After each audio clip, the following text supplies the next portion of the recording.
यतिखेर बिहानको 6 बजेको छ। म चाहिँ काठमाडौँ त्रिभुवन अन्तर्राष्ट्रिय विमानस्थल जानलाई काठमाडौँको नयाँ बस पार्क लोटसे मलबाट याङ्गो ट्याक्सी चढेर जाँदैछु। यतिखेर एयरपोर्ट गइरहेको छु। 11 बजेको फ्लाइट हो। 6 बजिसके नै 6 बज्दा नै म निक्लिसकेको छु।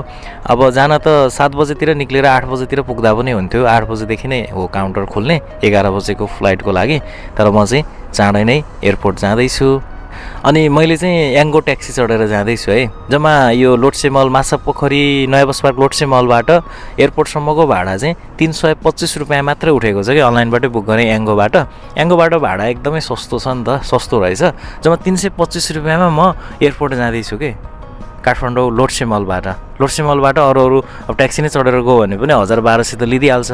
अन्य अनलाइनबाट बुक गऱ्यो भने पनि 800-900 600-700 भन्दा त बढी नै लिन्छ। तर मैले 325 रुपियाँमा ट्याक्सी बुक गरेर एयरपोर्ट जाँदैछु, किनभने याङ्गोको भाडा चाहिँ एकदमै सस्तो छ। अनि मैले याङ्गोबाटै बुक गरेको छु। आज मेरो बसाइ नेपाल बसाइको चाहिँ अन्तिम दिन हो। म आज विदेश जाँदैछु अनि तपाईहरुलाई मेरो भिडियोमा स्वागत छ। म राम। जिन्दगीको यात्रा छ कहाँसम्म, यात्रा छ कहाँसम्म, गुडिनौला पुगिन्छ जहाँसम्म छैन मायालु, ढाटेको होइन मायालु, तिमी झै प्यारो कोही छैन माया। हजुर, हामी यतिखेर काठमाडौँ नयाँ बस पार्क लोटसे मलबाट याङ्गो ट्याक्सी चढेर म काठमाडौँको त्रिभुवन अन्तर्राष्ट्रिय विमानस्थलमा आइपुगिसकेको छु। अब यहाँबाट अन्तर्राष्ट्रिय टर्मिनल भएतर्फ अघि बढिरहेका छौँ हामी।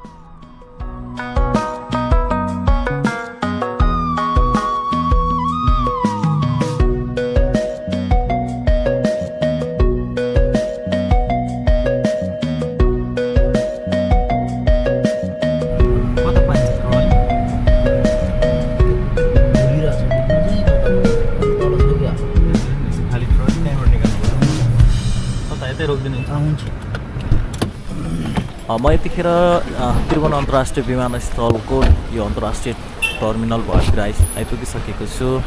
अब यहाँनिर लगेज बोक्नलाई ट्रली लिन जाँदैछु। ट्रली यहाँ अगाडि देखिरहेको छु। यो ट्रलीलाई चाहिँ यहीँनिर राखौँ है। फेरि यहाँबाट तल ओह्राल्यो भने फेरि उकाल्न गाह्रो पर्छ। त्यही भएर मैले यो ट्रलीलाई यहीँनिर राखेर ट्याक्सीबाट मेरो झोला प्याक निकाल्दैछु। तल फेरि उकाल्न गाह्रो पर्छ होला।